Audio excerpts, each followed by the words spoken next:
تو ایسی صورت میں چیزیں کس طرف بڑھ رہی ہیں بھٹی صاحب؟ جی رضوان صاحب، بالکل آپ درست کہہ رہے ہیں.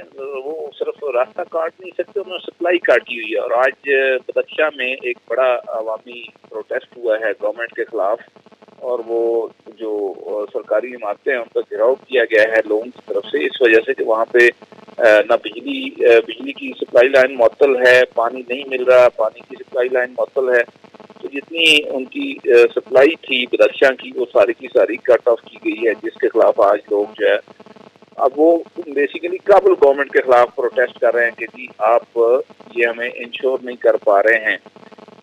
دوسری طرف غزنی کے اندر، فاریاب کے اندر، اور 3 ڈسٹرکٹ آج فعال ہوئے. ایک دن کے اندر 3 ڈسٹرکٹ فعال ہوئے ہیں، طالبان نے چھین لیے ہیں. اور وہاں سے اگر آپ دیکھیں وہ فوٹیجز جس میں وہ بھاگتے ہوئے جا رہی ہیں افغان فورسز کے جو اہلکار ہیں، وہ وہاں سے جس طرح پولیس نکل رہی ہے اور وہ ان کو مار نہیں رہے ہیں، نہ ان کو پکڑ رہے ہیں، وہ سرنڈر کر دیتے ہیں، وہ چھوڑ دیتے ہیں. اور کچھ تو ان کے ساتھ شامل ہو جاتے ہیں. ایک پولیس چیف آج ان کے ساتھ نظام الدین جو ہے وہ شامل بھی ہوا ہے. تو یہ وہ ساری صورتحال ہے جس کا وہاں پہ سامنا ہے. اس کے ساتھ ساتھ اب چیزیں پاکستان کے گرد جو ہے وہ بھی گھوم رہی ہیں، اور پولیس چیف کی آمد کا تو اب کنفرم کر دیا گیا، پاکستانی حکام کی یہ CIA چیف کی آمد کا تو کنفرم کر دیا گیا رضوان صاحب پاکستان کی طرف سے. لیکن پاکستان کے جو اتھارٹیز ہیں، بالخصوص جو آپ کی حکومت ہے، وہ اس بات پر بضد ہے کہ جی کوئی بات اڈوں کے حوالے سے، بیسز کے حوالے سے ہوئی نہیں ہے. اب ڈرون کے حوالے سے انہوں نے یہ بات کی ہے، ڈرون پاکستان کی فیسلٹی کو یوز کر سکیں گے نہیں کر سکیں گے. اس کے اوپر گورنمنٹ کی طرف سے ابھی تک کوئی رسپانس نہیں آیا، بلکہ یہاں پہ یوٹیوبروں کی وجہ سے یوٹیوبر لگائے ہوئے ہیں. یوٹیوبر پتہ ہے آپ کو رضوان صاحب، ان کا کام ہے بھیجے کو خراب کرنا، لوگوں کے بھیجوں کے اندر ایسی چیز کو ڈالنا جس کی حقیقت نہیں ہوتی. اور وہ یہ کہہ رہے ہیں کہ جی پرائم منسٹر تو جو ہے وہ ڈٹ گیا ہے اور وہ ان کی کال بھی نہیں لے رہا. حالانکہ بائیڈن نے جب سے وہ آیا ہے وہ اس کو سب نے مبارکباد کی کال کی ہے. اگر آپ کے پرائم منسٹر نے نہیں کی یا اس نے نہیں لی تو پھر آپ کو اندازہ ہونا چاہیے کہ معاملات کی سمت اور ڈائریکشن کیا ہے. پھر محمد یوسف کو آپ نے بھیجا، وہاں پہ ان کے NSA کو مل کے آیا، نیشنل سیکورٹی ایڈوائزر امریکہ کے، وہ وہاں پہ کیا کر کے آیا ہے، کیا بات چیت ہوئی ہے، یہ پبلک نہیں کی گئی ہے رضوان علی صاحب، لوگوں کے سامنے نہیں رکھی گئی ہے. البتہ مجھے اپنے کچھ ذرائع سے یہ معلوم ہے کہ جب سے وہ مل کے آیا ہے اس کے بعد سے امریکن اس کے گن گا رہے ہیں اور کہہ رہے ہیں کہ یہ تو بڑا اچھا کام کا بندہ ہے. وہ کون سی کام کی باتیں کر کے آیا ہے بھائی؟ پارلیمنٹ کو پتہ چلنا چاہیے، فارن افیئرز کی کمیٹی ہے سینٹ کی، اس کو پتہ چلنا چاہیے، ڈیفنس کمیٹی کو پتہ چلنا چاہیے، عام آدمی کو پتہ چلنا چاہیے کھچڑی کیا پک رہی ہے. وہ کلیم جو کر رہے ہیں وہ کچھ اور ہیں، امریکن جو کر رہے ہیں، جو ہم کہہ رہے ہیں وہ بالکل. دیکھیں رضوان صاحب، ایک چیز آپ اپنے پاس لکھ کے رکھ لیں کہ یہ جو 20 سال کی آپ نے جنگ لڑی ہے، اس کے بعد کوئی مزید جنگ جو ہے وہ آپ اپنے اگر میں سیدھے لفظوں میں پنجابی میں کہوں تو گاٹے نہیں فٹ کر سکتے مزید کوئی جنگ. اور نہ اس قوم کی استعداد ہے، نہ اس قوم کے وسائل ہیں، نہ اس کو کوئی اس کی ضرورت ہے کہ وہ غیر ضروری چیزوں میں پھنس کے. آپ کے ہاں آج بھی یہ واضح طور پہ آپ کے آفیشلز نے یہ کہا، آپ کی عسکری قیادت نے صاف طور پہ کہا کہ ہم نے جو ہے ایک جنگ لڑی جو ہماری تھی نہیں. تو جب وہ جنگ ہماری نہیں تھی تو اب ہم کس کی؟ دیکھیں ہمیں تو اس سے بہت دور رہنا ہے. یہ آگ کا کھیل ہے اور ہم نے 20 سال کھیلا ہے. بہت سارے لوگ ہمارے جل کے بسم ہو گئے، شہید ہو گئے، زخمی ہو گئے، اپاہج ہو گئے. لوگ اٹھ نہیں سکتے ہیں، جس میں آپ کی فوج کے، پولیس کے، سولین شامل ہیں. تو اتنی بڑی تعداد ڈیمیج ہوئی ہے آپ کی دنیا پوری میں کہیں بھی نہیں ہوئی. تو اس ساری صورتحال میں مزید ایک جنگ اگر آپ امریکہ کو کسی بھی طرح کا فیسیلیٹیٹ کرتے ہیں، آپ کے اوپر وہ تو واضح اسٹیٹمنٹ دے چکے ہیں طالبان کہ اگر آپ ان کو فیسیلیٹیٹ کریں گے تو آپ ہمارے دشمن ہیں. تو ہم نے تو یہاں پہ رہنا ہے. امریکن تو آئے تھے، کئی مارے، کچھ مروائے اور یہاں سے نکل گئے. اور اب وہ جو بیڑا ان کا چلا ہوا بحری راستے میں ہے، وہ یہاں پہ اس میں جو ہے بحرہ اس میں بیٹھ کے انڈین اوشن کے اندر اگر وہاں سے کوئی کرتا ہے، میزائل داغتا ہے، تو اس کا الٹیمیٹلی ایک ریئیکشن آئے گا. وہ ریئیکشن اگر امریکی خود وہاں پہ افغانستان کے اندر نہیں ہوں گے تو جہاں جہاں ان کے ساتھی ہوں گے وہاں پہ آئے گا.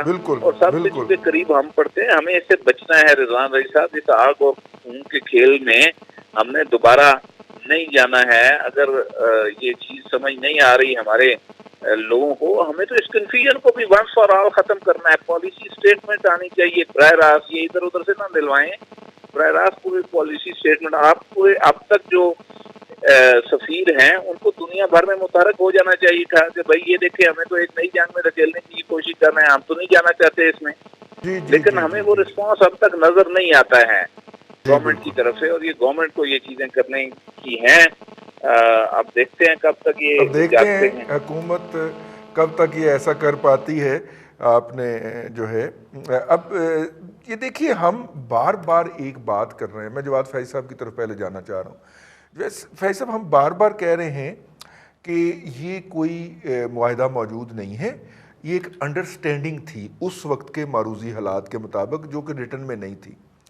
امریکن بار بار ایگریمنٹ کی بات کر رہے ہیں. ایگریمنٹ جو ہوتا ہے وہ لکھا جاتا ہے, اور لکھا جاتا ہے تو اس پہ کسی پہ دستخط ہوتے ہیں. اس کا مطلب ہے امریکن اگر آپ نے ایگریمنٹ لکھ لیا ہے تو کل کو پاکستان میں بھی کہے گا نا کہ لے آؤ نا جی ایگریمنٹ کی لکھے آ جائے.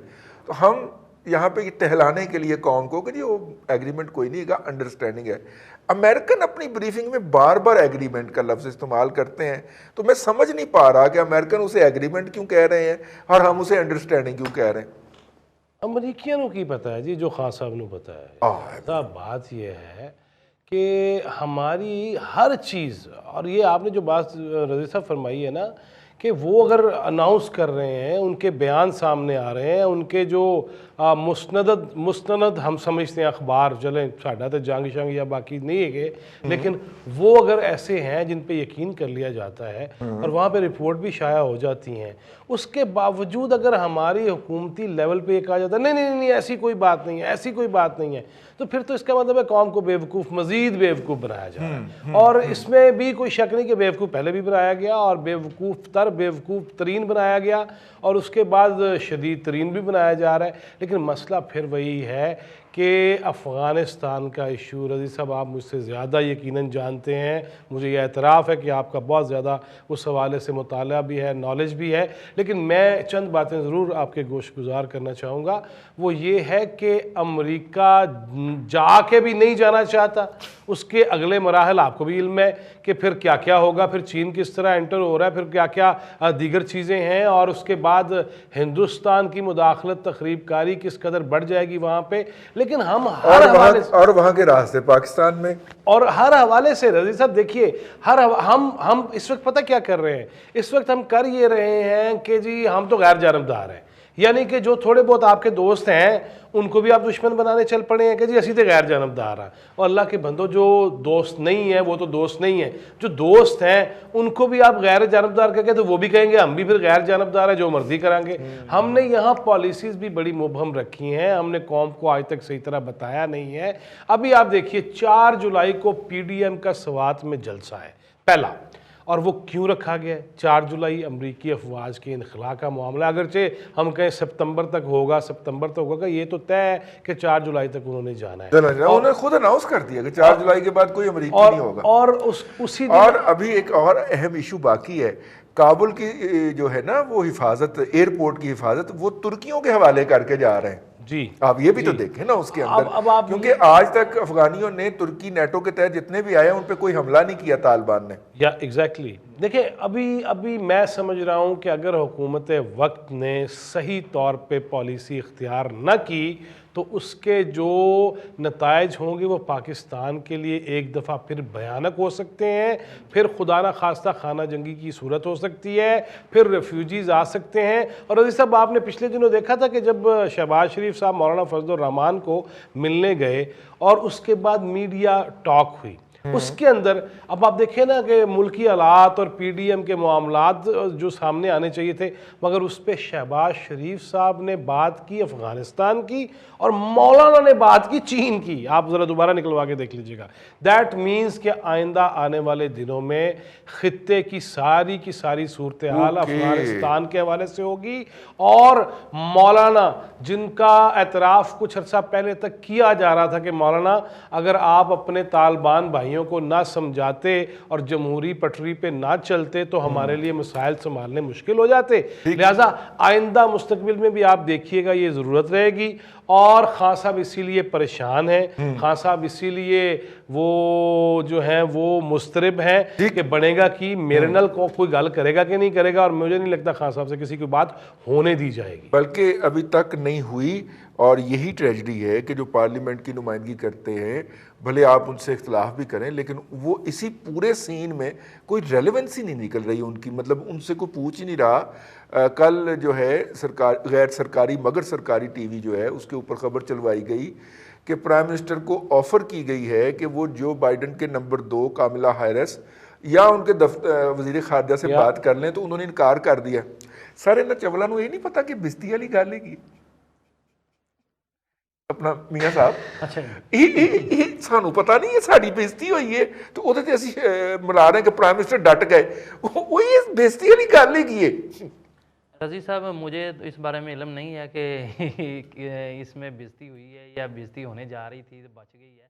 بہرحال اصل بات یہ ہے کہ دیکھیں پاکستان کو ایک نئے طرح سے پھنسانے کی کوشش کی جا رہی ہے، اور جو میں محسوس کرتا ہوں، جو میرا تجزیہ ہے کہ یہ ایک دفعہ پہلے بھی وائٹ ہاؤس کی طرف سے یہ بیان آیا تھا کہ پاکستان نے اڈے دے دیے ہیں، ٹھیک ہے، جس کا حکومت نے بڑے زور نہیں، وہ پینٹاگون کی طرف سے ہاں، تو حکومت نے بڑے زور و شور سے اس کی تردید کی اور آج تک اس پہ ڈٹے ہوئے ہیں کہ نہیں ہم نے کوئی.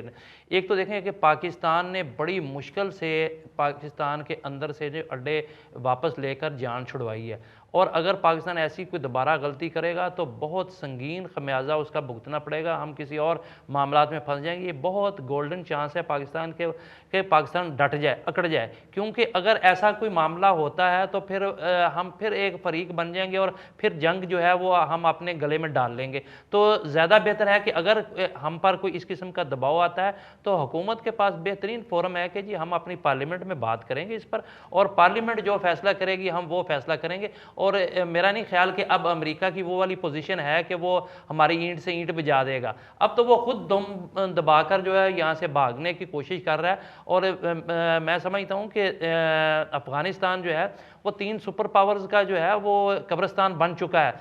انہوں نے برطانیہ کو شکست دی، ان کے وہاں پاؤنڈ ٹکنے دیے، انہوں نے روس کو شکست دی، اور اب جو ہے انہوں نے امریکہ کو شکست دی ہے. تو ایسی صورتحال میں ان کا بھی مورال جو ہے وہ بہت زیادہ ہائی ہے. البتہ امریکہ کی پوری کوشش ہے کہ افغانستان میں کوئی بہت خوفناک قسم کی جنگ ہو جس کی طرف بلکہ وہ بڑھ رہے ہیں. طالبان جو ہے وہ بہت مورال کے ساتھ آگے بڑھ رہے ہیں. ان کی جو حکومت ہے سو کال جہاں جس قسم کی بھی جتنے بھی علاقے میں ان کا اثر و رسوخ ہے، انہوں نے ایک باقاعدہ فوج تیار کری جس کا بجٹ بھی امریکہ دیتا ہے. تو وہ فوج اور جو ہے وہ طالبان یہ آپس میں لڑیں گے. خدشہ یہ ہے کہ یہ ریفیوجیز جو ہیں وہ دوبارہ پاکستان کی طرف رخ نہ کر لیں. تو میرا خیال ہے کہ پاکستان نے بہت حد تک جو ہے افغان بارڈر کو کور کر لیا ہوا ہے.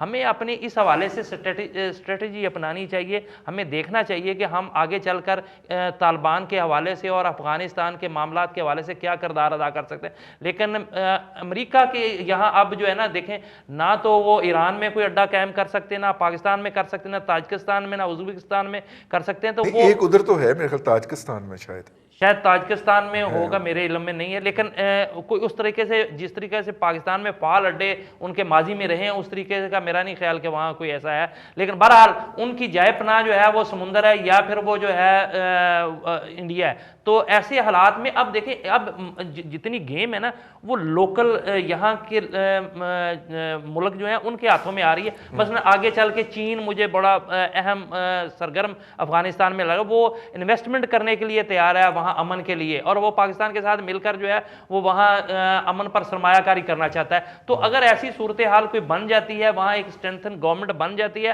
تو وہ پاکستان کے حوالے سے بھی بڑی اہم ہوگی اور وہ اس خطے کے حوالے سے بھی بڑی اہم ہوگی. تو لہٰذا ہمیں بڑی سوچ سمجھ کر فیصلے کرنے کی ضرورت ہے.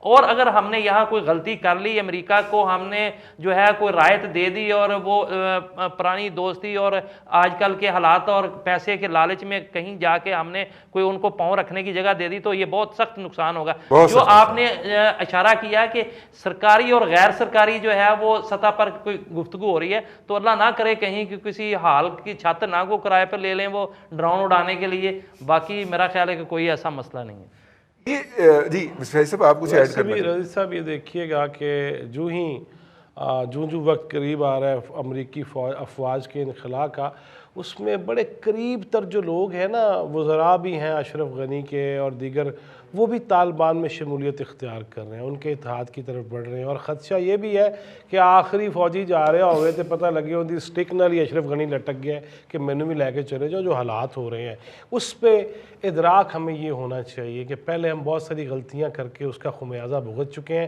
میں بار بار ایک لفظ دہرا رہا ہوں کہ یہ نہ ہو کہ جو تھوڑے بہت بھی مذہبی طور پہ یا عقیدتاً کچھ لوگ اگر پاکستان کو سلوٹ کر رہے ہیں تو ہم ان کے خلاف ایسی پالیسی اختیار کر لیں کہ ان کے توپوں کے رخ بھی جو ہے وہ ہماری طرف ہو جائے. حالانکہ ان کی توپوں کے رخ جو ہے وہ انڈیا کی طرف ہونے چاہیے. ہمیں اس پہ سوچنا چاہیے, بالکل سوچنا چاہیے. لیکن اپنا فیضی صاحب, جو میں نے بات پچھلی دفعہ آپ کی گفتگو میں آپ کو بتائی تھی کہ کابل حکومت کی حفاظت کا جو ذمہ داری دی گئی ہے وہ نیٹو کے اندر شامل ہے نا, ترکی, اس کی افواج کو دی گئی ہے. 3000 میرا خیال فوجی اس کی حفاظت کے لیے وہاں پہ رہیں گے. اب نیٹو کے ممبر کے طور پہ ترکی وہاں پہ رہا ہے اور ترکی نے وہاں پہ ڈیولپمنٹ کے بہت کام کیے. بہت سارے پروجیکٹس ہیں جو انہوں نے, بہت سارے جو اس وقت افغان لیڈر جن کی ترکی میں جگہ نہیں, افغانستان کے اندر جگہ نہیں بنتی, وہ ترکی میں پناہ گزین ہیں. یس, پہلے کسی زمانے میں یہ مقام ہمیں حاصل ہوا کرتا تھا, ٹھیک ہے. اب میرا خیال یہ تھا کہ یہ والی حفاظت کا جو ذمہ ہے یہ ہماری افواج کو ملے گا, ہمارے لوگوں کو ملے گا. مطلب ہم صرف لانتیں وصول کرنے کے لیے سارے منصوبے نہیں, وہ جو جنہوں نے کرنی تھی نا وہ آج کل سعودی عرب میں ہیں جنہوں نے حفاظت کرنی تھی. ایک بات تو یہ ہے. دوسری میں رضی صاحب ایک بات اور بھی اگر اجازت دیں تو میں ایک بات جملہ کہوں, وہ یہ ہے کہ چند اسلام آباد میں بھی چند ایسی شخصیات ہیں جن کا سامنے نہیں لایا جا رہا ہے, یا جو بغاوت پہ مبنی ان کے فرمودات کو قرار دے دیا جاتا ہے. بہت سارے علماء ایسے بیٹھے ہیں جو امارت اسلامیہ العالمیہ کے قائل ہیں اور جو یہ چاہتے ہیں کہ پوری دنیا میں یا اسلامی ممالک میں, اور اس میں وہ دیکھ رہے ہیں کہ افغانستان سے جو تحریک چلے گی امارت اسلامیہ کی, وہ پاکستان سے ہوتے ہوئے ادھر ادھر نکل کے تو سعودی عرب تک جائے گی. اس کو بھی ہمیں آئندہ کے لیے ذہن میں رکھنا چاہیے کہ حالات کہیں سے کہیں نکل سکتے ہیں. نہیں, لیکن جو معاہدہ امن کا ہوا ہے فیض صاحب, ہم یہ بھی ریکارڈ درست کرتے چلیں, اس کا پہلا پوائنٹ ہی یہی تھا, اور وہ پوائنٹ یہ تھا کہ جناب افغان جو ہیں وہ اپنا پیس ایکسپورٹ نہیں کرے, اپنا انقلاب ایکسپورٹ نہیں کریں گے ایران کی طرح اور آئیسس کی طرح. اور انہوں نے اس پہ ایگری کیا تھا, تو اس کے بعد مذاکرات کا آغاز ہوا تھا. دیکھیں نا, اگر یہ کہا جا رہا ہے وہ کہہ رہے ہیں ایگریمنٹ ہے, ایسی کہنے ہیں ایگریمنٹ نہیں ہے, یہاں کوئی قرآن حدیث تھوڑی ہوتا ہے. ٹھیک ہے, ٹھیک ہے. اپنا میاں صاحب گوئنگ فارورڈ میرا وہی سوال ہے کہ یار اب افغانستان میں کوئی ریکنسٹرکشن کا یا کوئی پیس کیپنگ کا کوئی ماحول بنا تھا, تو یار ہمارے بچوں کو وہاں پہ جانا چاہیے تھا. وہ ترکی 4 محلے پار سے ایران کے اوپر سے فلائی کر کے پہنچ گیا, ہمیں کسی نے لفٹ ہی نہیں کرائی. اچھا, چونکہ رضی صاحب ہم نے بہت عرصہ پہلے ہی یہ کہنا شروع کر دیا تھا اور اپنی یہ ہماری پالیسی تھی کہ ہم افغانستان کے معاملات میں بالکل مداخلت نہیں کریں گے, چونکہ انڈیا نے بہت سارا پہلے جو ہے وہ امریکہ نے انڈیا کو جو وہاں رول دیا ہوا تھا اسے ہم نے بہت خمیازہ بھگتا, اور انڈیا نے ہوم ورک بھی بڑا کیا وہاں, ان کا انفلوئنس بھی بہت زیادہ تھا وہاں. لیکن لیکن وہ اب بہت کم ہو گیا, وہ منیمائز ہو کے رہ گیا ہے. بلا شبہ ابھی بھی وہ ان کے وہاں کافی اڈے موجود ہیں اور وہ ان کی افغان گورنمنٹ کے ساتھ بھی بڑی انڈرسٹینڈنگ موجود ہے, لیکن پاکستان نے اس حوالے سے, چونکہ پاکستان پر یہ خدشہ ظاہر کیا جاتا تھا کہ یہ ان کو سپورٹ کرتے ہیں طالبان کو, تو ہم نے اس خدشے کی اور اس بین الاقوامی قوتوں کے اس ناراضگی کی وجہ سے کہ جی کہ ہم پر جو شبہ ظاہر کیا جاتا ہے اس کا داغ دھونے کے لیے ہم نے بالکل ان سے لا تعلق ہو کے جو ہے وہ بیٹھ گئے تھے اور ہم نے وہاں مداخلت نہیں کی. میرا خیال ہے کہ وہاں کسی بھی حالت میں اگر پیس ہوتا ہے, امن ہوتا ہے, تو وہ اس کا فائدہ پاکستان کو پہنچے گا, سب سے زیادہ فائدہ جو ہے نا الٹیمیٹلی پاکستان کو پہنچے گا. اور یہ ہمیں یہ خوشی ہے کہ چلیں وہ ترکی والے اگر وہاں ہوں گے تو وہ ہمارے بھائی ہیں, وہ کہتے ہیں نا کہ اپنا اگر مارے گا تو وہ چھاویں سٹے گا, تو وہ کوئی ایسا مسئلہ نہیں ہے, ہمیں اس پہ زیادہ نہیں. البتہ جو کام کرنے والا تھا نا, ہم نے ان کو ابھی راستے دیا ہے, محفوظ راستہ دیا ہے کہ آپ یہاں سے اپنے چیزیں واپس لے جا سکتے ہیں, تو پاکستان کو اس میں ڈیل کرنی چاہیے تھی. پاکستان کو چاہیے تھا کہ وہاں سکریپ کا ہی کم از کم ٹھیکہ لے لیتے, ان کو کہتے کہ آپ کی جو ٹوٹی پھوٹی چیزیں ہیں وہی ہمیں دے جائیں.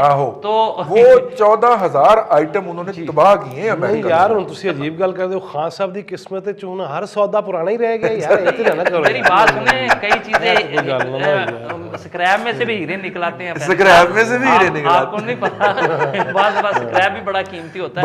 تو ہمیں جو ہے نا کوشش کرنی چاہیے تھی, اور اس کے علاوہ کوئی ایسی چیزیں جو قابل استعمال تھی اس پہ بھی ڈیل کرنی چاہیے تھی ہمیں, کہ آپ انہیں تباہ نہ کریں, آپ یہ ہمیں سستے داموں دے سکتے ہیں. تو اس پہ میرا خیال ہے کہ یہ ہم سے تھوڑی غلطی ہوئی ہے, چونکہ جب یہ ڈائلاگ ہو رہے تھے یہ بات اس وقت کرنے والی تھی. ہمارے لاہور کے اندر ایک علاقہ ہے مصری شاہ, دنیا بھر سے وہاں پہ سکریپ امپورٹ کرنے والے لوگ جو ہیں وہ بیٹھے ہوتے ہیں. ہمیں یاد ہے 80 کی دہائی کے اندر towards the end of 80s ہم نے جب صحافت کا آغاز کیا کرائم رپورٹنگ سے, تو سب سے پہلے ہمیں وہاں سے اطلاع ملنی ہر تیسرے دن کہ جناب سکریپ میں آنے والا بم پھٹ گیا, جس کے نتیجے کے اندر اتنے مزدور زخمی ہو گئے, یا کوئی ایک آدھ جاں بحق بھی ہو جایا کرتا تھا.